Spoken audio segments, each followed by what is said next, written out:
Hi, I'm Dr. Allen at Jones Animal Hospital. Thanks for joining us today on Vet Visits. Today I'm going to do something that's kind of in my self-interest, but it's also in the self-interest of all veterinarians who are ever going to see a pet, which actually makes it in the best interest of the pet and the client. And the subject is how to help your vet better evaluate your pet to be able to get an accurate idea about what's going on so they can get the best, most accurate plan to help you hopefully return your pet to normal as soon as possible with the least amount of trouble. So how can you help your vet to do a better job? Well, first thing is to make an appointment. People making appointments and showing up on time really helps a lot. It helps the flow, make sure that we have the time we need to give to you and to give to your pet so that we can do the job we need to do, to take a good history, to do good exam, to do whatever lab tests we need to do. Gives us an opportunity and the time we need to do what we need to do.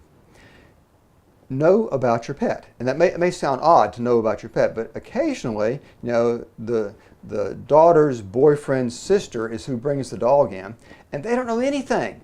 They don't know if it ate, they don't know if it drank, they don't know if it's urinating or defecating, they don't know if it can walk. They just said, take the dog to the vet, and we still work through that, but it's really, really hard if you don't have a good history. It's amazing how much information we get just from asking things like, how's the appetite?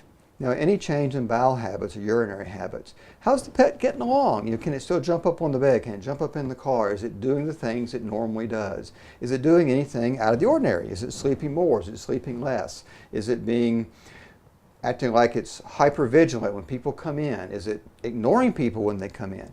All that kind of information is very, very helpful to us.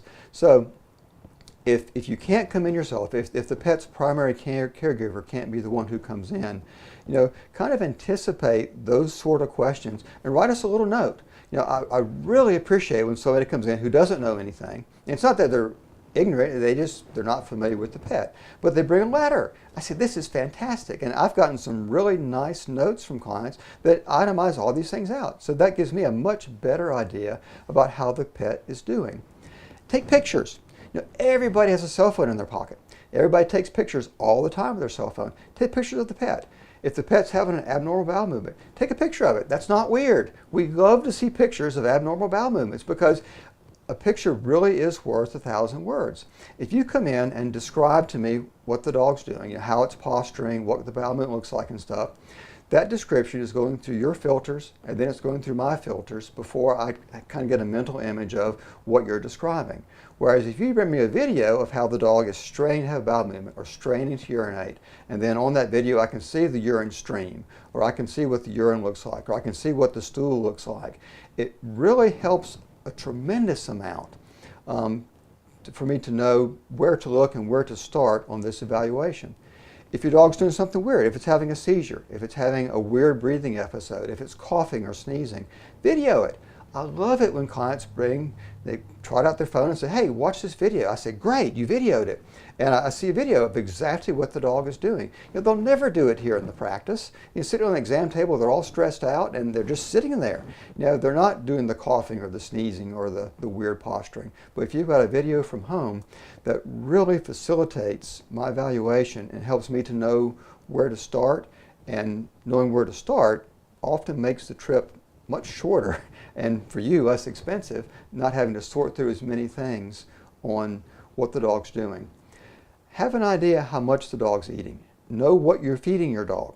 Have an idea how much the dog or cat is drinking, about how much they're urinating. And oftentimes with cats, people say, well, I have no idea how much it's urinating.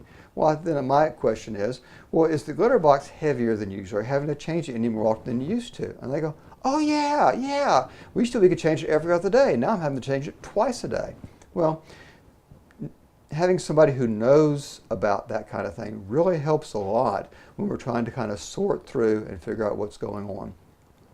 So those are things that you can do to help us as veterinarians to do a more effective, efficient job of evaluating your pet and knowing what to do. having a pet that's well socialized helps a lot too, because a pet that's accustomed to being handled, that will sit here on the table fairly quietly and let us examine it and touch it and poke it and prod it and be fairly comfortable with that, helps a great deal in doing a good exam.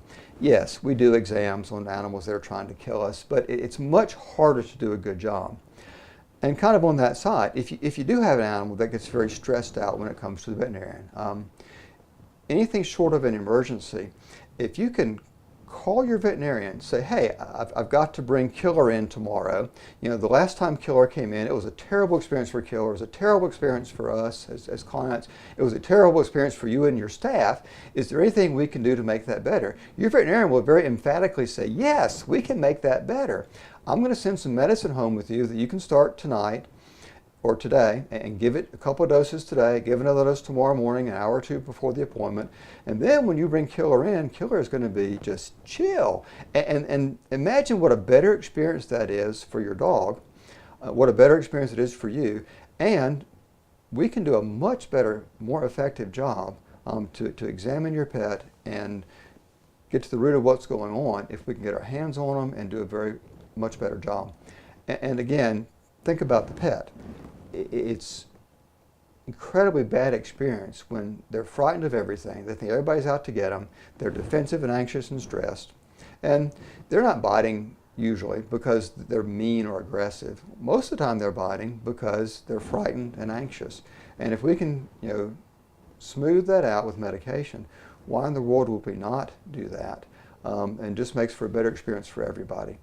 So these are some things that you can do as the pet owner to help whoever your veterinarian is to do a more effective job, to get answers more quickly, to hopefully not miss something because now they've got more information with which to work and do a better job taking care of your pet, which that's what we're all here for. We're all here to do the very best job we can to take care of your pet as effectively as we can and to return your pet to normal as quickly as we can. I'm Dr. Allen at Jones Animal Hospital. Thanks for joining us today on Vet Visits.